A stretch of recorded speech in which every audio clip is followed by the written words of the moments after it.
Welcome to Coffee Time. My name is Ken Anderson.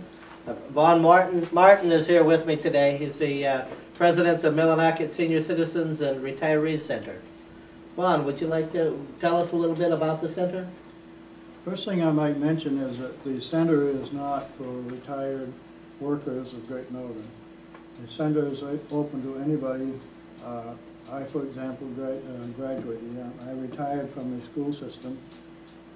We have people who, most of them worked in the mill because that's what most people did. We have people come in who are still working.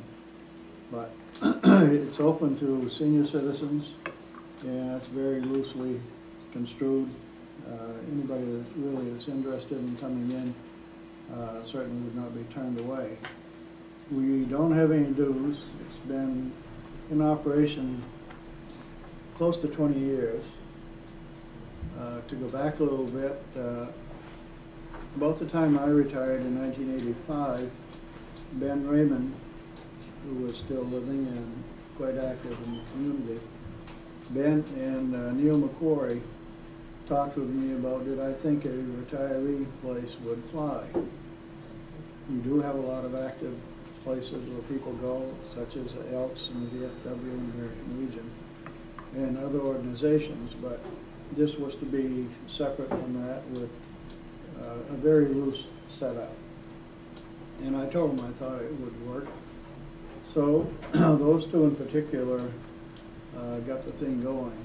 Neil McQuarrie went to the Great Northern, which in those days was quite generous, and he got quite a bit of money from them. They bought us a pool table,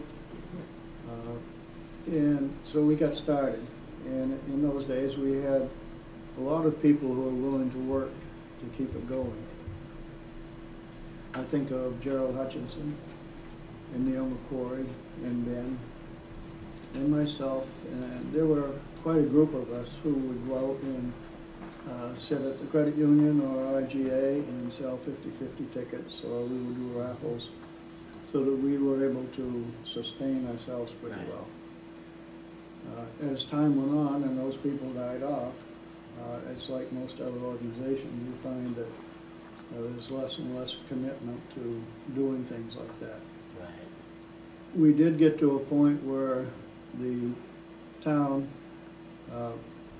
at one point was committed, and there's nothing on paper, but what they were going to do was to pay the rent, and we would take care of other expenses, which were like TV and telephone, that kind of stuff. We are down to the point where we haven't had a TV for many years, and we cut out the telephone within this past year. So the financial situation is quite different. We were, and we still do, support ourselves to the extent we can in this way. If you come in the afternoon and are going to play pitch, then you kick $1 into the kitty. And if you come in the morning, and we have a couple of people now who come in regularly, and they play pool, they kick in $1. So that has helped a great deal. In the past several years, we have lost some of these sustaining members. I think back to Charlie Beers.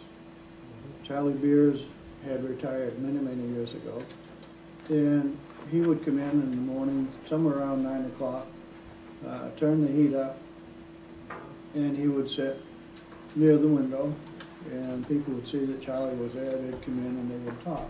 Right. And you didn't have to come in to shoot pool or to play pitch. You could just come in and shoot the bull. Right. Or if you were out walking and you needed to go to the bathroom, come on in and go to the bathroom. Place to get warm for a little while in the winter. A place to get warm, to take a break. And if things were kind of slow around, you could always stop in. And Charlie was there, and they would talk about the old days in the mill. Later on, Franny Larkin, who was the most recent one who filled that situation. Franny died not too long ago, and since his death, we've had nobody who was here for hours. And what I began to run into in the last year was I would run into somebody and they'd say, I stopped in, but there was nobody there, so I left. And somebody else came back. They might have come in 5 minutes later, there was nobody there. So we didn't have that constant presence. If somebody would wait for a little while, then there would be other maybe people in somebody to else talk would, and to play pool or whatever. I've noticed that there, there are people in there playing pool every now and then, Right. and playing cards, and Yeah.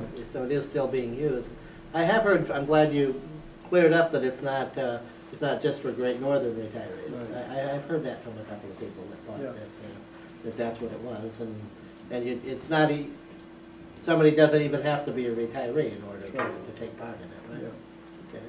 If they wanted to join, there's no dues.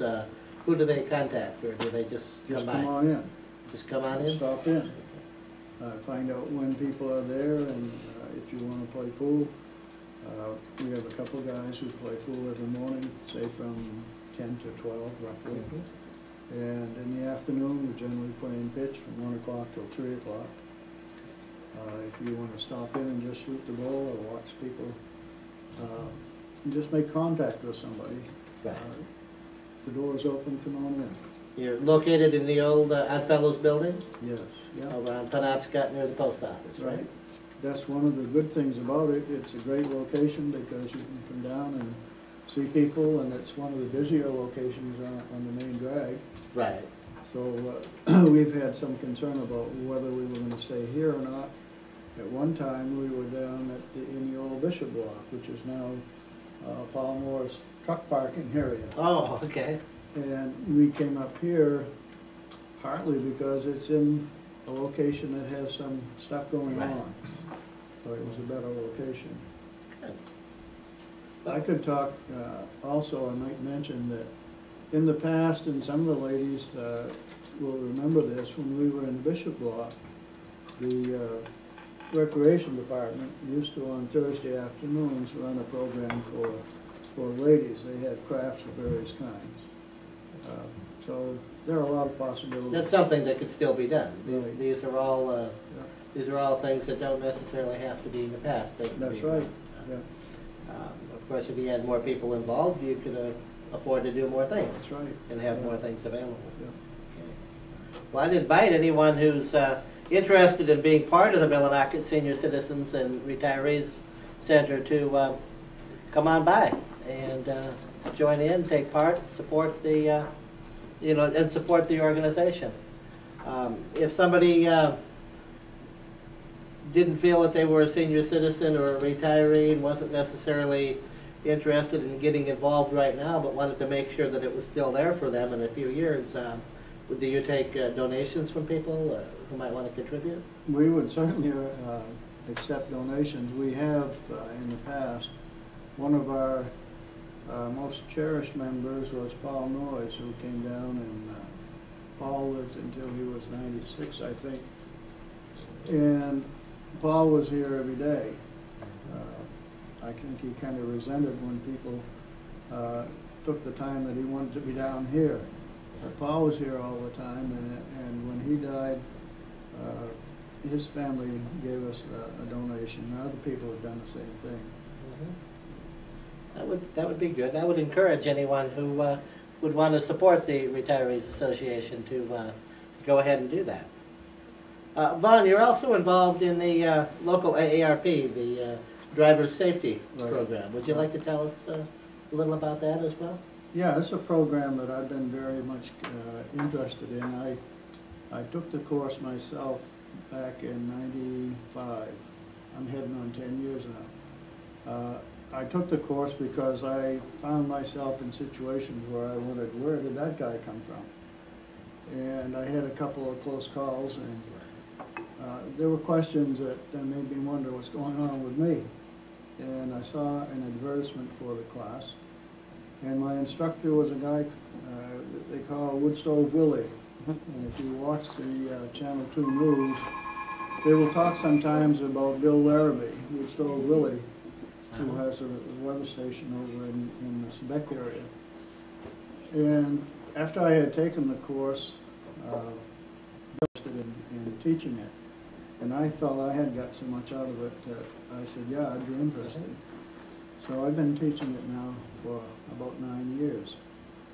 The biggest thing that attracted me to it, aside from my own need, was that in the state of Maine, as in many, many states, there is no public transportation.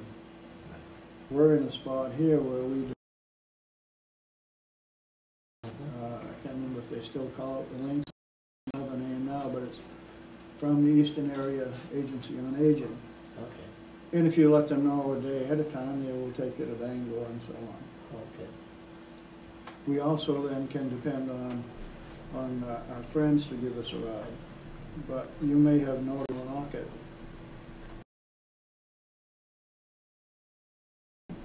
But they're very much opposed to letting other people help them.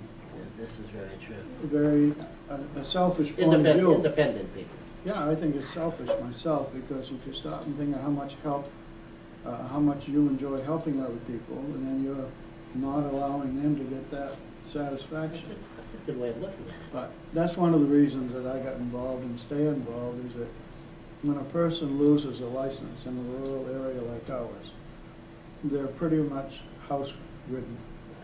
They don't like to ask for help, and some of them can't afford to pay for taxes and all that. The driver safety program, about 3 years ago, after several tries, got the legislature to pass a legislation to require that any insurance company operating in the state of Maine must give a discount to a person who has completed the course. Good. And that discount goes for 3 years. Okay. We were not able to get a large amount. What we had to settle for was an appropriate discount. So some companies are more lenient than others. But whatever it is, it covers the cost of the course many times. It costs you $10. It's a four-hour session, 2 days. So it's 8 hours total.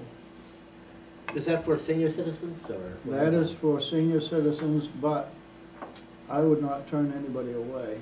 Okay. You have to be in the state of Maine 55 before you get The discount. the discount. But there are situations where somebody might be 50 and married to somebody 35. Right. A spouse can come. Okay. A grandchild could come in with a grandmother. Right. And so whatever the age, it's worth doing. Right. And Well, I'm only 2 years away from needing that myself. Well, I hope I'll be around to teach you a class then. But it's a very worthwhile program. In my opinion, it's very much unused. I had a class scheduled in March and had to cancel it because we had not enough people. So if somebody was interested in doing that, would they contact you? Yeah, give me a call, and we have had some people say, I can't take it because I'm still working. I'd like to take it in the evening. And we did, a year or so ago, run a class at the Stearns High School. For example, we might do 3 Mondays in a row to get in the next 8 hours. Right. And go from 6 to 9 or something like that. Okay. And that was done through adult education. I think I had either 10 or 12 people in that class. So if I could get a group of people that wanted to do it evenings, that would work. Okay. I also have recently got 2 more instructors working in the area. Al and Marion Fowler are very much Okay. into the program, and as a matter of fact, they're going to be doing a program this spring down in Lincoln at the hospital down there.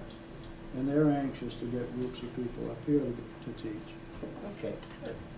And to contact you, would you mind giving your telephone number? No, 723-5590. 723-5590. Yeah.